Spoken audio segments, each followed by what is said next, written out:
Are you getting close to retirement and you're dreaming about traveling the world when you no longer have the obligation of going into the office every day? Do you have some money saved for retirement, but it's nowhere near that $1 million that everyone tells you you have to have if you're going to retire? Are you too young to retire? Is the money going to run out? I've been asking myself these questions over and over. And if you've been watching YouTube like I do, you may know that there are a couple of supposedly cheap, affordable options for traveling on a moderate income. Two very popular methods for this are Vanlife and Expat Life. Expat Life would be taking your American dollars or your Western dollars to a country where those dollars can last 2 to 3 times longer than they would here at home. Now, both of these methods involve downsizing. Basically going to get rid of everything you own except what fits in 2 or 3 suitcases or a very, very tiny van. But how would you decide if you're committed to this lifestyle of travel and not working and living off your moderate income and your moderate retirement savings? How would you decide what to do? That's the question that I'm asking myself right now. Hi, my name is Tammy. I'm 60 years old, single, and I am looking to retire early. I am currently in the process of making my decisions and making my plans. If that's something that sounds interesting to you, I hope you'll follow along with me on my journey. Now, I have a couple of advantages and a couple of disadvantages. One advantage, if I were to be looking at the van life lifestyle, is that I already own a camper van. Now, it's a very tiny micro camper van. It's adorable. I bought it in January of 2020, right before the pandemic. How lucky was that? I bought it from a man who had converted it himself because he traveled all over the country for work and would camp in the van to save money. He bought a bigger van and he wanted to sell this one. So I got this adorable little turnkey camper van for $8,500 in January of 2020. And I loved it, and I took it on all sorts of little camping trips.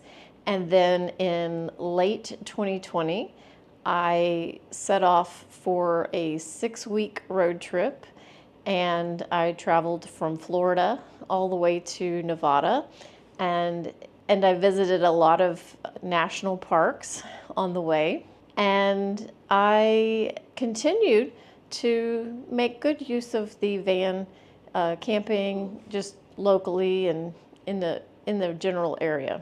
So while that 6-week trip might not qualify as van life, it did give me a really good idea of what full-time life in the van would be. And I felt confident. I felt that that's something that I could do. The disadvantage now is that since then, I got a dog.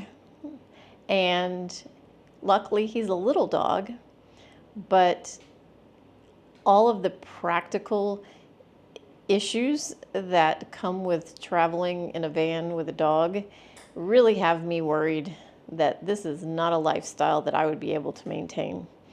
I'm not sure what I would do if I have to go in a store or go into the Planet Fitness to take my shower and work out and leave the dog in the car for an hour or two without an air conditioning system.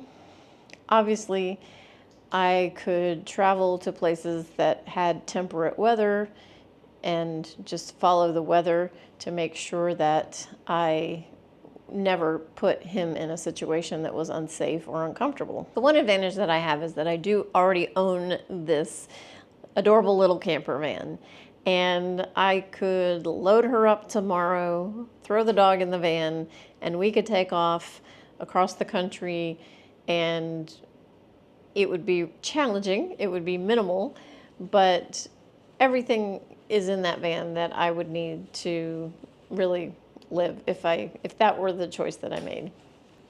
However, there was an RV show in town today, And I was all excited about going just to like look at the other vans, look at ideas. And then this morning I thought maybe I shouldn't go because I'm afraid I'm going to end up committing to buy a van. You know, the bad thing about these RVs and these vans that have been converted into RVs is they allow for financing up to 20 years, which seems like a really stupid thing to do, especially if the vans lose their value rapidly. So now you have basically a 20-year mortgage on a vehicle, and what if you decide, you can't make the payments anymore, don't want to make the payments anymore, and you go to sell it? Are you going to be upside down in that thing? How many years would it take to get not upside down in that thing? So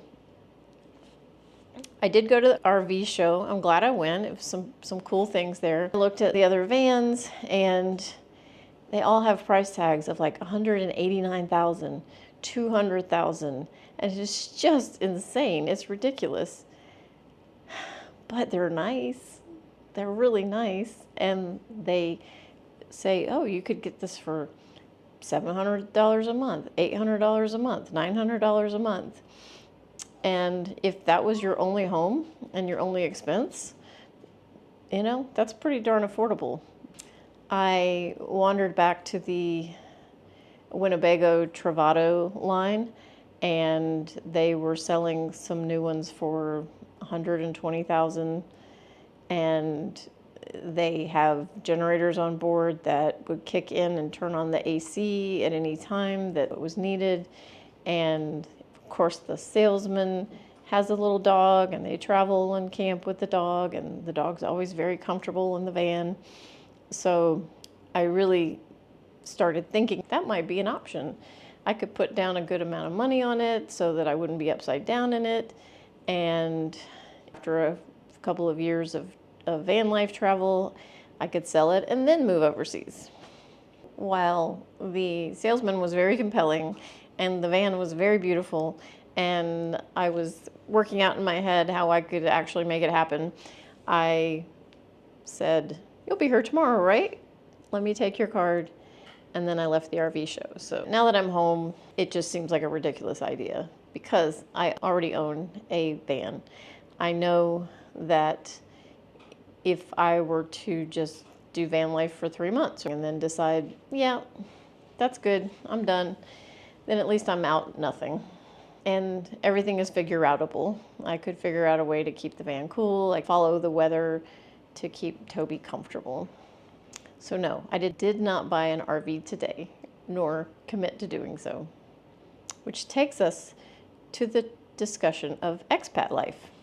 Now, I've been researching this for a while too, and I've had some friends who've moved to Thailand and absolutely love it.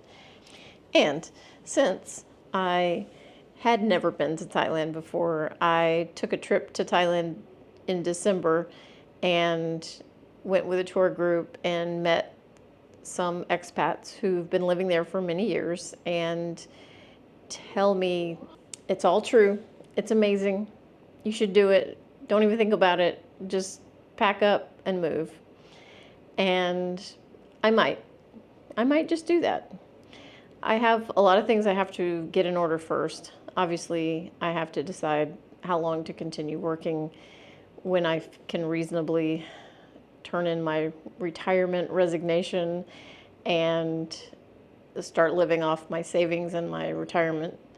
The other disadvantage that I have, which may be an advantage, is that I own this house, and more accurately, the bank owns this house, and I just make very large payments every month. So if I were to sell the house, which I believe is going to be my plan, I would be free of that obligation of that monthly payment and be able to spend that money more wisely and have it stretch much farther in another country. So Thailand is a good option. Southeast Asia is a good option, except for it's very far from home.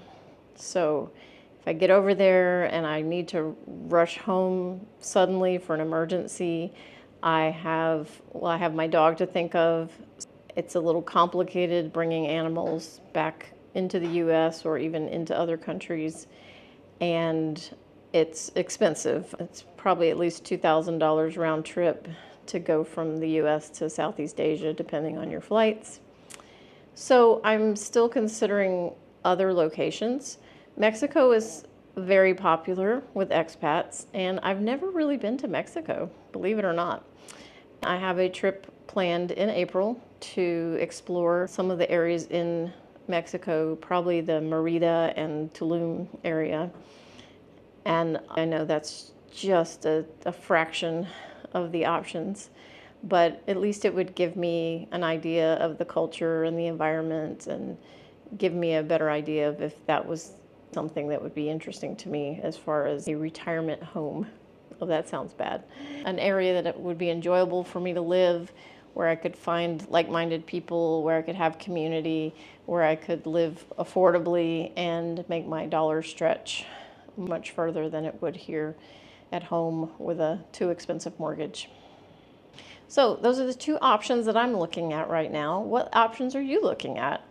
I'm going to continue to do my research, and if you're interested, I will keep you updated. And if you'd like to see when I make my next video, just hit like and subscribe, and I'll see you next week.